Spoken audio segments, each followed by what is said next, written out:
News of the Supreme Court's decision rippled through members of South Florida's Haitian community gathered at Miami City Hall to protest the city's agreement with Immigration and Customs Enforcement. All of these battles are intertwined. My people, they can't go back. It's real. The reality in Haiti is real. Inhumane! Tonight, a split screen of the Trump administration's treatment of refugees as the Supreme Court gives the White House the green light to deport hundreds of thousands of legal migrants. Like our boy said, so it was temporary. You had temporary protective status. Temporary, as in not permanent, meaning for a period of time. What are we, guys, I don't get what we're all up in arms about. You guys were never citizens. You had time to get your citizenship. You had time to get your paperwork. You had time to get everything in order. And you didn't believe what the government told you. And that's on you. See, you thought that there was going to be some other law, something else that was passed to help you stay here, continue to benefit off our system. No, this administration stands on business. So, with that being said, stop ostracizing Black Americans, because key word in Black Americans, we are actual citizens. This is our country. This is our land. And now you expect for us to stand up for you guys when the government was very clear that you had temporary status. 15 plus years. Oh, but I had kids and now what am I going to do? You had 15 years. And in that time, you can't tell me that your life is not better than it was? No, but remember also, you guys are so quick to make sure you differentiate yourself between I'm Haitian and I'm not Black American. No, I'm Haitian. I'm not Black. I'm Haitian. Well, good. Go back home and live in Haiti. And again, I just want to be clear. I have nothing against Haitian people. Nothing like that. But my problem is when you come to Black Americans and say that we need to fight hard for you. You guys are just leaving us out here and these white people are doing this to us and all that. No. Don't put us in that. We have nothing to do with that. We have nothing to do with you not reading your documentation and doing what you need to do to be a member of this society. That's on you. So maybe next time, read your paperwork. So now my question to the Supreme Court: what exactly am I going to say to those 100,000 children who are born here and whose parents are on CPS and can be at any time deported? What should be my answer? And my hope is that you have a child. If you don't have a child, you have a nephew, you have a cousin, and you know how deeply connected parents are to their children. And for you to sit on this highest Supreme Court desk and make such a terrible, horrible decisions, to me, this is not acceptable. And I think this is the time for all of us, this entire country, need to stand together and to say enough is enough. This is not acceptable. African Americans in this country are the only groups, they have no culture. It's not a dream. America for us, it's not a dream. It's just like a jungle. I'm sorry. Why do immigrants always have so much smoke for Black Americans? Haitians, what's up? It's a violation of human rights. Sending the Haitians back to Haiti. Where? In a place where there is trouble. It's a troubled place right now. Black Americans do not hate Haitians. Black Americans just don't tolerate disrespect. And right now, we are sending all that negative energy and disrespect that has been sent towards us, we are sending that back to everyone else. It's temporary. When the condition of that country gets better, they need to go home. There are millions of people standing in line want to be a part of the greatest nation on earth. If something happens in a country, maybe a natural disaster, people could come, get temporary protective status, things get stabilized, they go back. I mean, that's the intent of it, and yet it's turned into, once you get TPS, that's just indefinite. It's kind of an end run around the normal immigration system. I'm fine with immigration, legal immigration, but I digress. But since we have a crisis on our hand, I believe that the border should be closed to anybody wanting to come in for the next 15, 20 years, that part. But I do have a message for you temporary status, Haitians, Syrians, Somalians, whomever. Well, time is up. Some of you guys have been here 5, 10, 15, even 20 years under TPS.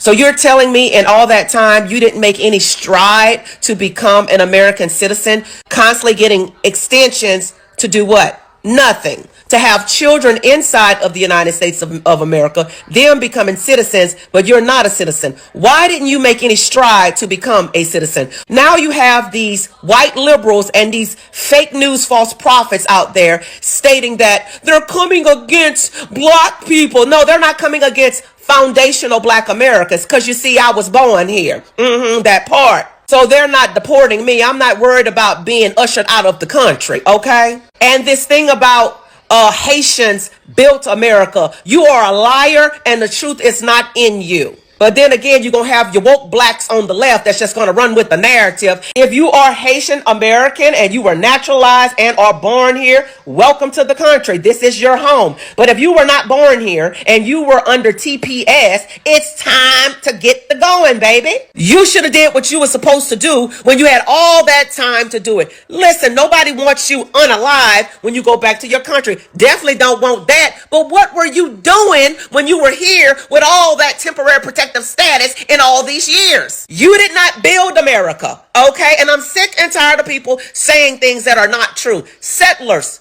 and slaves built America. My ancestors built America, not yours. That's why I can't wait for the Supreme Court to make a decision on birthright citizenship, because some of y'all are benefiting off the backs of people that were not even your ancestors. And some of you stupid black people out there rallying for them, and you're just dumb. If you are working towards citizenship, I don't care if you stay, because I think that's commendable. You're doing what's right. But if you're here and you're not and you don't plan to, bye, Felicia. And you liberals quit putting us all in the same box. We are not the same. But 5, 10, 15, 20 years of temporary protective status? I think not. That's mean. No, what's mean is them people out there that say they're going to incense to every household in America. That's mean. And they got to go too, that part. And Mandani say he's standing 10 toes down with the Haitians. You know why? If they support him now, it'll be easier for them to bow to Islam later. Peep the game. That y'all do know. For a long time, some Haitian voices online and some very strong things to say about Black Americans. Some questioned Black Americans' culture, some said they did not associate with Black Americans, and some even acted like Black Americans were simply jealous because Haitian immigrants came to America, worked hard, and built successful lives. But now, the conversation is getting very different. With Haitian protection ending and immigration enforcement intensifying, some voices are asking for support, solidarity, and political pressure. And Black Americans are saying and asking one very simple question. Now they need us? So let me get this right. Under your temporary protective status, you had anchor babies. Not only did you do that, but in the 15 or 20 years that you've been here, you built America or United States. I'm kind of confused on how Haitians really think that you built any part of this country. You guys came here after a flood. That was like 12, 15 years ago. So you have hundreds of thousands, via your words, of children that were born here because you never really planned on going back. You got EBT, food stamps, WIC. You got housing, Section 8. You got medical. You got all of those things. And probably some of you got to open up restaurants or corner stores. You guys were never planning on going back. And the operative word being temporary. It was for the safety, as if those current events are no longer going.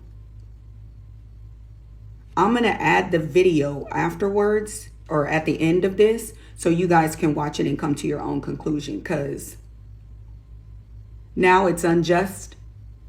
Now everything, because you were never planning to leave.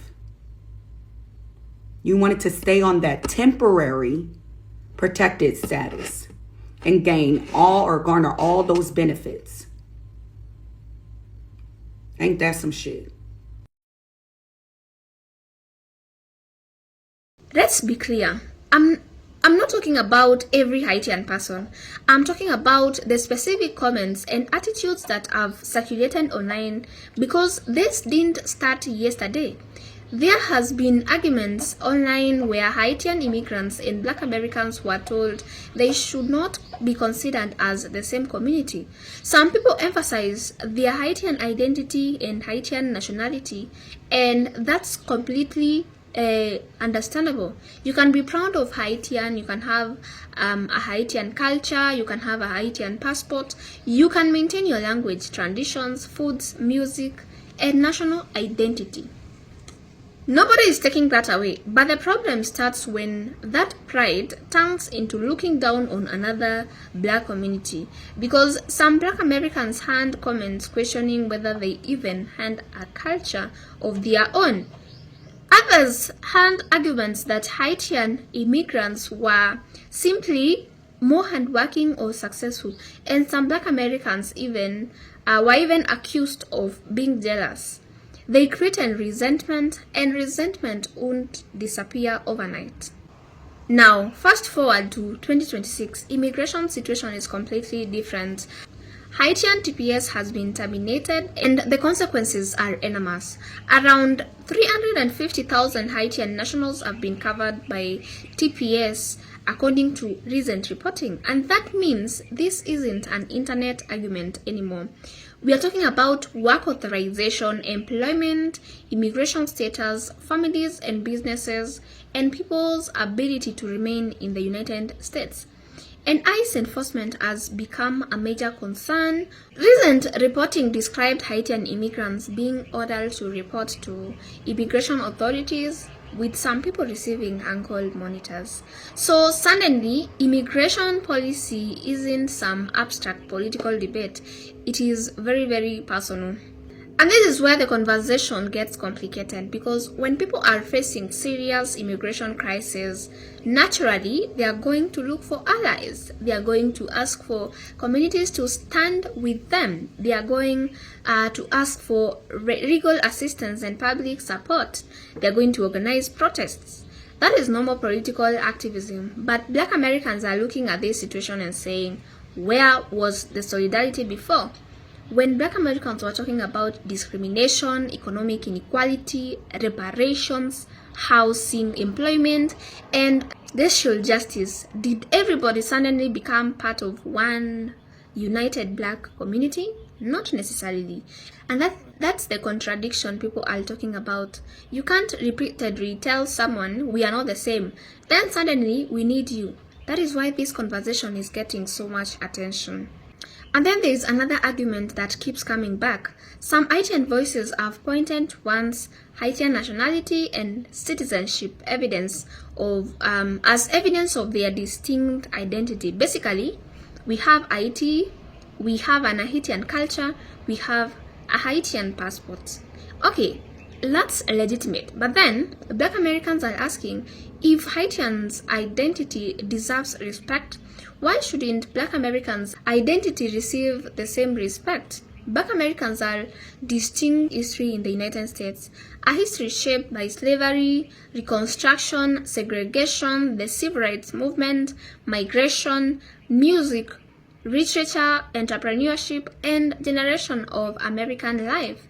So when somebody dismisses that history and then later asks Black Americans to mobilize politically on their behalf, people are naturally going to notice the contradiction.